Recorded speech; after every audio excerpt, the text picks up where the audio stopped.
Welcome to Baker Dave Presents. Today we're here in the Morgan Hall Kitchens on Temple University's campus, and we have a special guest, Roberta Pipito, and she's brought with her her recipe, her family's recipe for Brazilian Stroganoff, coming right up.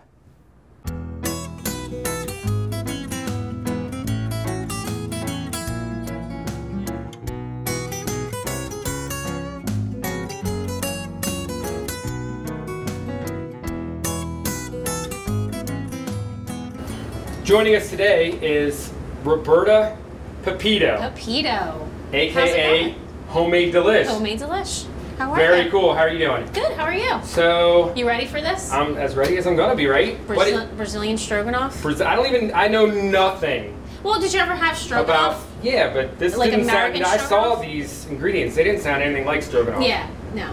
Didn't there like meatballs or something? No, like, no. What's it's usually like a brown sauce. Right. With this is like sour cream. Yeah, and this is a pink sauce, and we'll do it with like some table cream. I'll show you. We'll go through all the steps. Okay, we'll go through all that? Yes. What's Brazilian? Is there a connection for that? Like, what's your Brazilian connection? Well, I'm Brazilian Italian. Oh, okay. So I was actually born in Brazil. Wow. I came to the U.S. when I was about 8 months old with my parents. So I've been you here remember a lot of your Brazilian time there. My first, my first language was actually Portuguese in the house. Oh, okay. So when I went to preschool, I didn't speak English at all. Right? Yeah. I actually taught my parents pretty much a lot later on. So my dad was a baker, just like you. Oh, cool. Yeah. I like bakers. That's me. Yeah, that's you. He actually. I can relate to that better than stroganoff. Well, do you cook at all? I try not to. No. I mean, I try not to. I cook a little bit. My wife cooks way more than I do. Baking's your thing. Yeah, You're just going to stick to that. That's my thing. Right. So my dad actually cooked at a Jewish bakery. He baked at a Jewish bakery. Okay. So I grew up around challahs and babkas. This is going to sound silly, but Brazil, a lot of Jewish people there? There is actually in the northern part of Brazil. There's a lot of Jewish people. Did not know that. Chinese people. There's a lot of mixes in Brazil.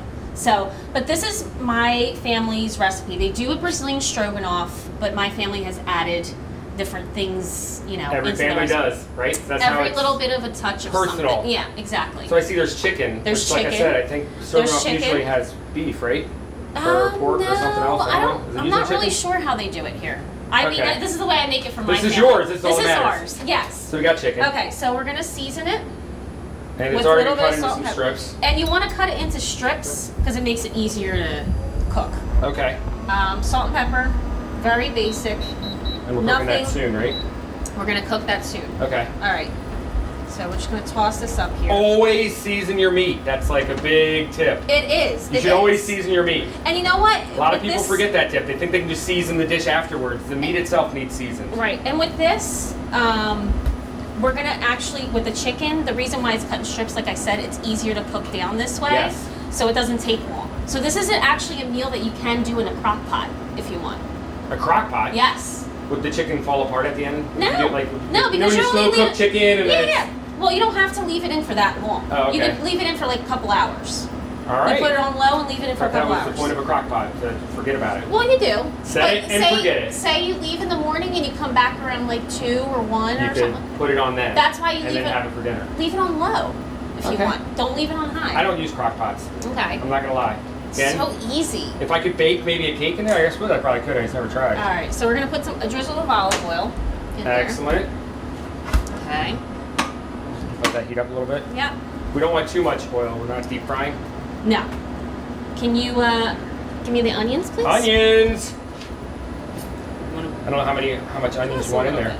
We're just doing a little bit here. We're just going to do a small portion for you and I. Excellent. How about that? We're the only ones here. Or at least it matters. You know what I mean? All right. Now we're going to cook these until they get translucent, pretty much. Okay. Okay.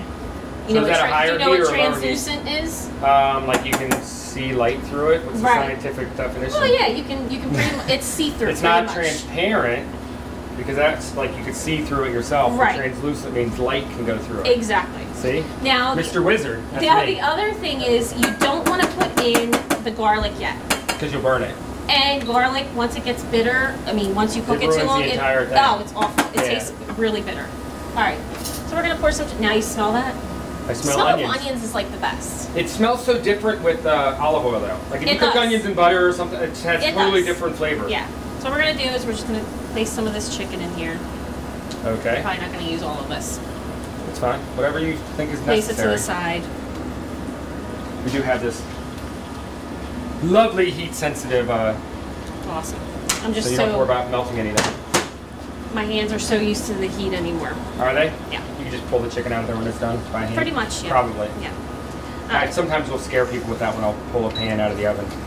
Well, yeah, because your hands, you probably don't have any feeling in your hands. Yeah, well, I mean, I obviously have some feeling in my hands. I'm just saying I don't have a lot, right? Right. It's the same thing with my dad. I remember him going to the bakery and just pulling things out like crazy, like nothing, you know? Right. Did he ever have his own bakery, or? He did. Did he? Yeah, and he actually in now. This area? Actually, or? they moved back to Brazil now. Oh, okay. So he has his own cafe there now. Oh, nice. So he has his own little Coffee bakery, and, coffee, like, the whole... muffins. Nice. You know, and in Brazil they don't really have a lot of like the Americanized things that we have. Like, so he seems like he's exotic, he's like, right? yeah, he's like the cool Is he making dude. brownies? He's like the cool dude in town, you know, because he's making like bagels and stuff like that. Oh, which okay. you can get those in like northern part of Brazil, like the big cities. Right, because you said there's a lot of Yeah, Jewish people in those yeah. areas. Mm-hmm. I still remember as when I was in I was working at DuPont, and there was this French student that was working with us. He was telling me about how in France, which blew my mind. I'm a young kid at this point. He was telling me how in France they would get so excited about like someone that could make brownies correctly. Because their brownies, like the people that try to make them over there screw it up. Right. And I think, how do you screw a brownie, right? Well, it's the whole thing too. It's like with tasty cakes though, cross country here. Like people buy boxes. Yeah. Like, my husband's cousin comes in and he buys boxes to take back to Indiana because they don't have tasty cakes. Yeah. I grew up in Ohio. We don't have them there, so I know. It's like the best little like treat. It's crazy. So I guess so you see they are translucent, light's getting through them. Right. And then we've added the chicken. We've added the we chicken. should be talking about the food too, right? We should. So now you're just going to cook the chicken down. You want some nice color on it, so we're putting this up a little bit. Excellent. What do you normally serve this with when it's done? Is this like, this is a full meal in itself? It's a full meal. So you're going to put it over rice, which we have the rice. We have rice. Top it with some potato sticks, which I know is... Right, potato sticks. I know it's weird, but it's really good. Well, I think a crunch, like that crunch element's probably a good thing. It is. I oftentimes put tortilla chips on food that I'm eating just because I want that crunch. Right. You can do that. I mean, you can do that on salads too, which is delicious. I do it all the time. Chips. Yeah. Right? Right. So, and usually too, what they actually eat with this as well is potato salad as well. Potato salad? Yes. Cold, like we have potato salad or like a different? Which I'll have to come back and do a Brazilian potato salad for you. Yeah, I'm trying to picture how that's different than... Well, no, Brazilian potato salad has peas, carrots, hearts of palm, egg. Really? Oh, it's delicious. Everybody that usually eats it, they're like, oh my god, I want the recipe for this. Is it still mayonnaise based? Or? Yep. Okay. Still mayo. Yep. Excellent. So... All right, we're still cooking this chicken. How did you come up with the name Homemade Delish? I know that you have a blog. I do have a blog. What it's named, I guess, right? But where did that come from? My husband's actually the one that said, start a blog. Your cooking is delicious. Just go ahead and do it. That sounds like the typical story, right? Exactly. It pretty much is. But can you really trust your husband's opinion? Because he's going to say it's delicious anyways, right? I mean, I know. Do you know what I mean? Like, you really need to get other people's opinions. My husband and my kids are, I think, my toughest critics. Yeah. My two little kids. The same thing. My little girl's 5 and a half, and my little boy is 4. Wow. So they will taste stuff and be like, "No, mommy, this isn't good," or "Mommy, this is so good." Like I love it. Yeah. They're like, and then they like taste stuff. They're like, they don't lie. They don't. No. Well, I think kids are the most honest. For sure. For sure.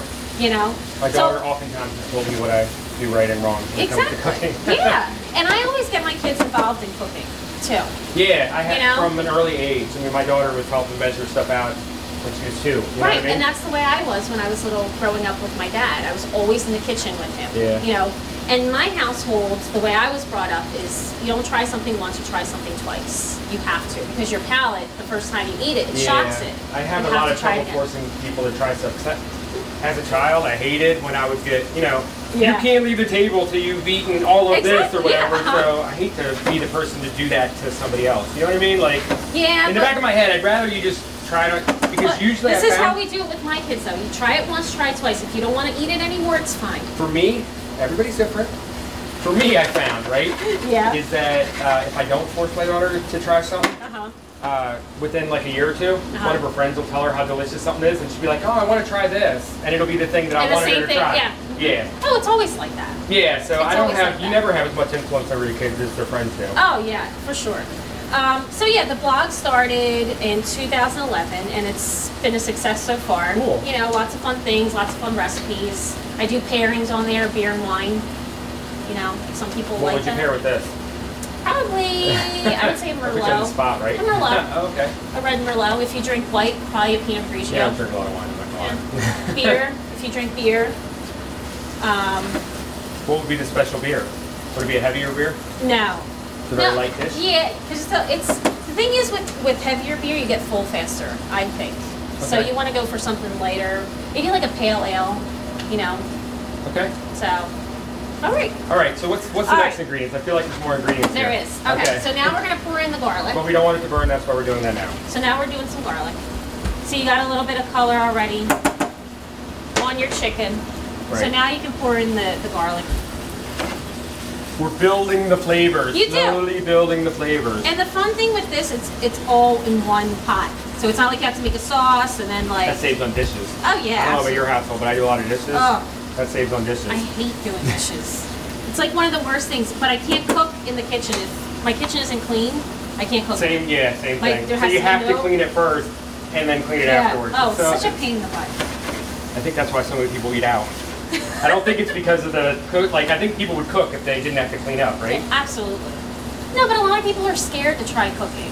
I always tell people like if you're just What's the worst thing that happens? You burn something? Like, Exactly, seriously. but some people get traumatized by that, so they don't want to cook again. I've had so many burns up and down my arms. Like Oh, I guess yeah. I don't even think about Oh it, right? yeah, I actually just have one Look the at other that. day. Yep. Scars, like we're talking about Battle scars. scars, right? All right, so now we have that. What's our next ingredient? Our next ingredient. We're Because gonna I have put them all a- here. I'm ready for you. All right, that's nice. Thank you so I'm much. ready, I'm ready. You I'm prepped like- everything. I love that. All right, so we're gonna do a little bit of mushroom. Excellent. Now, Just a little. you're laughing. I am laughing. I'm actually allergic to mushrooms. So when we get Poor to the guy. tasting portion of this part, I used to love mushrooms. As a kid, Maybe that's why. I ate mushrooms all the time. I had them in everything. I would sit. I That's would, so weird. So you got I would older. seriously like cook mushrooms in butter, and that would be my lunch. Like I ate mushrooms every day. So when did you all find the out time. that you were allergic to mushrooms? That's really weird. I had to be like maybe 20. No. It just comes on. I don't know what. It started out as I could only cook mushrooms for a while, and then Right. it turned into I can't really have mushrooms. Yeah. I don't know So- the mechanism. So with this, usually what you can do, I love using fresh stuff, but if you don't have time to sit there and diddle daddle and whatever, you can take canned mushrooms. Diddle daddling takes time for sure. You can't diddle So you daddle can quickly. you know can what I mean? take some canned mushrooms and just pour it right in, Excellent. and then you know I never you're- liked canned mushrooms, even when I liked mushrooms. I'm not gonna lie. Yeah, I mean, It kind of tastes like the can. It really does. I mean, I actually prefer, like I said, fresh. Everything fresh. I even don't like frozen. I don't like frozen stuff that You can much. get frozen mushrooms? I don't know. In the mix, like Oh, the right. veggie mix, you can. All right. Okay, so the mushrooms are in. You Mushrooms good with are that? in. Yes, we are done with that. What's next? Now we're gonna need a little bit of tomatoes. The crushed Tomatoes, tomato. Yes. We have crushed tomatoes. Yes. And actually what I did here is I didn't have crushed tomatoes. Did you squeeze? I the... had whole tomatoes in a can and I crushed them by hand. Yeah. So, That's easy. I got We're the- not gonna put a lot in here because there is a tomato. There is ketchup. I mean. yeah, that I found that to be odd. Yeah. Ketchup. That's so big in Brazil. Really, like they season a lot of stuff with ketchup? In little, like in Brazil, we have like little chicken croquettes Okay. that we eat. You know, we have all these little like chicken croquettes. There's another thing called kibe, which is like it's like a beef, like a ground beef little thing to eat. It's all like finger I have food. no idea what that means. It's all like little Is it on finger a stick? food. Because No, you but could it totally prob- sell it here if it's yeah. on a stick. You probably can put it on a stick. It's all pretty much little finger foods. Okay. You know, And fried it's dipped finger in foods. ketchup a lot? But people usually take not mustard, ketchup and mayo, and they put it on top and they eat it. Oh, It's like a big, like 1,000-mile dressing with kind mozzarella, of, right? yeah, kind of something like that. So what you're doing here, you're just putting a little bit of the tomato. You just want some fresh tomato in there You too, just- not just exactly, the not just ketchup-y the taste. ketchup. Yeah. Some Okay. people don't do that. My dad actually does that, so that's why I do it. All right. Well, this is your family recipe. It is. All right. So we just do a little bit of that. Now we're gonna take. Let's do the olives go last. Let's do. What am I missing here? Am I missing something? I don't know what you're. Nope. This is what I'm. Oh, right. You got to talk about this because this is I've never. Well, even heard of this. it is table cream. So what is table cream? It's the same thing that you buy in the store. Like, don't we have table cream? We do have table cream. We do. We do. Like heavy cream. Oh, it's heavy cream. Like heavy cream. But it's in a can. But it's in a can, and as you can see, the coloring is different. So it's kind of. Is it reduced? Is it I'm like? Assuming so. I don't really know about all that, sure? like baking stuff. Well, no, maybe you would know. Apparently, I don't though. That's what I'm saying. That's a big Brazilian thing. It though? is. Table cream. Yeah. And you can do like a passion fruit mousse with that, which is really You make good. a mousse out of that. Does it whips up? Oh yeah. So it has enough fat in it. Oh yeah, exactly. Because the passion fruit mousse is absolutely divine. You make it with that and condensed milk. You blend that up with the nectar of passion fruit. Oh, it's like the best. Huh. We should have had dessert. I don't like. We didn't plan this out well at all. Give me some of the ketchup, Yeah, please? we can have all the ketchup if you want. I don't know how much you need. All right. We're just gonna take a little bit of this. Look at that, ketchup in a dish. Yep. That's crazy. So if you like ketchup, I'm not a huge fan, but I'm not an anti-ketchup. Ketchup's okay. I just never seen it cooked so much. Because we're like here, all we really use it for is. Is there like a? This is gonna sound crazy, right? I assume that you've been back to Brazil. Yes. From time to time. Yes, okay. absolutely. Especially now that my family, my parents Right, you are said back. you lived there, right? Yep, they moved back. Ketchup here in the United States, it's, whatever the brand names are that are out there, right? Is there like a special Brazilian ketchup? Is it seasoned differently? You know what I mean? Because ketchup. No, I think it pretty much. Our ketchup. I think it's pretty much tastes the same. It doesn't taste different. It's not any specific. Oh my God! When I go back there, I got to get a bottle of the blah blah ketchup. No, because it's actually funny because when you go to McDonald's there. Yeah. Like they don't put ketchup on their burgers. No, but you know what's funny is that the burgers are they're smaller than the burgers here. Now, see, I would not, because all I know about Brazil is like the meat places that you eat at. Oh yeah. The churrascarias or whatever. Right? Churrasco, look at that. Look at that, right? Where they just keep bringing you meat. They so do. the idea of going to McDonald's and getting less meat seems ridiculous because I thought that they ate a lot of meat. Well, it's fast food. In Brazil, we're not used to eating fast food all the time. Okay. And it's expensive. Really? Oh, it's really expensive. Like a Big Mac meal here, we pay like $6, I guess, or something like that. Yeah. There, it's like, I would say double that. So you're paying like almost $15. But would it cost less to go to a place that just served you a ton of meat? Yeah. Oh, yeah. That seems ridiculous. Because wouldn't the meat be expensive? But it's so much fun for them. Well, it's so much fun for Brazilian people to go out and have like junk food, fast food. They don't have it all the time. They're so used to. We're ruining it in another country. That's what we're doing. Great. All right. So now you're gonna put this on low, just to simmer. Okay. You can do that. Then you're gonna pour this in. It's thick. Yep. And then you're just gonna mix everything together. And you're gonna see it's gonna turn into like a pinkish, kind of reminds me of a creamy, like did you ever see the creamy vodka sauces? Yeah, that's what I was just gonna say. Yep. Without the delicious bacon in it. Right. Or what's that? It's not actually bacon. The Italian bacon. What's this stuff called? Oh, pancetta? Pancetta, right. See, you should know that. You're Italian too, right? Yes, exactly. All right. So now the olives go in last, and this is another thing too that my dad adds. It gives it a little bit of that like tangy. So, before you add these, yeah, I'm just going to point out because I did this. He's so proud. I'm so proud of myself, right?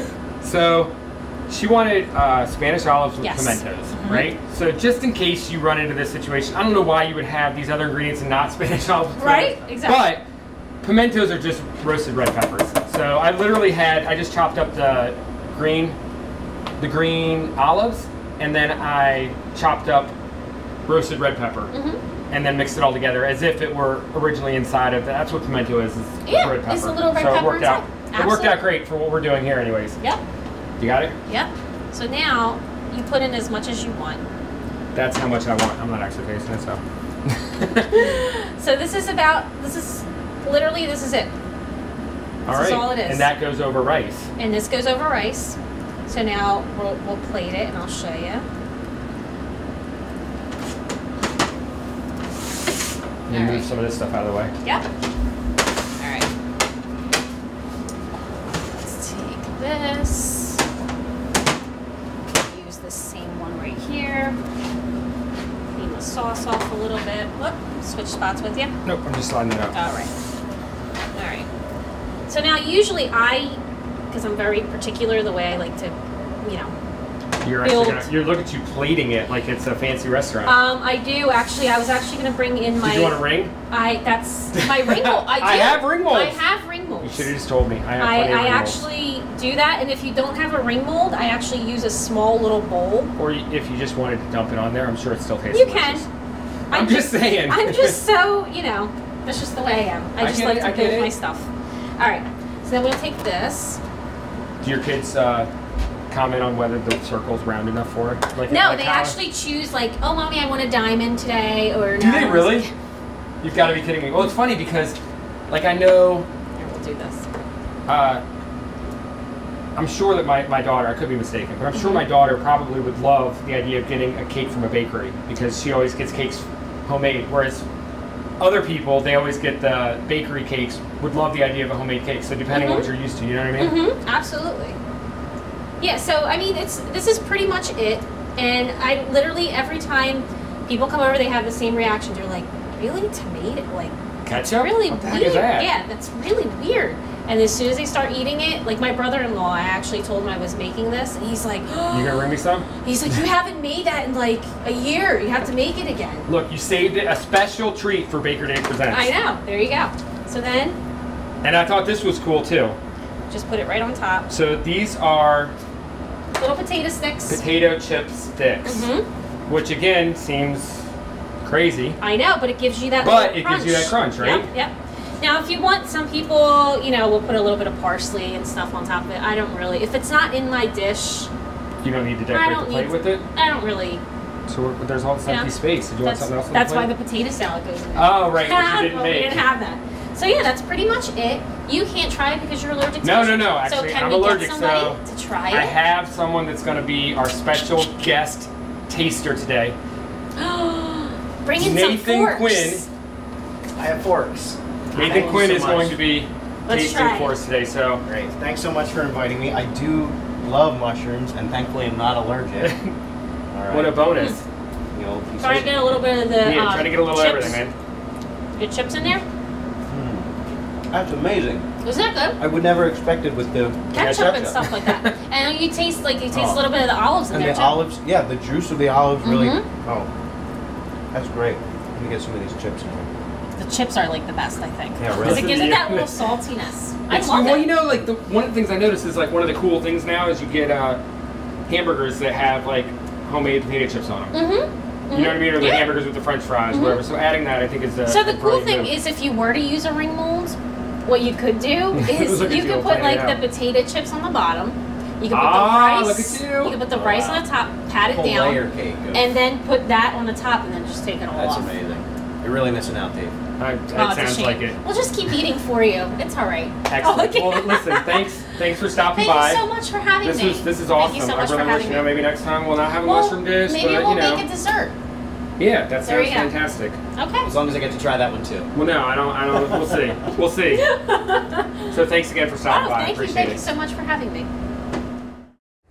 Thank you for joining us today on Baker Day Presents. I'd like to put a special thanks out there to Roberta Pipito and her awesome recipe for Brazilian Stroganoff. Join us again next time on Baker Day Presents. And remember, every recipe has a story.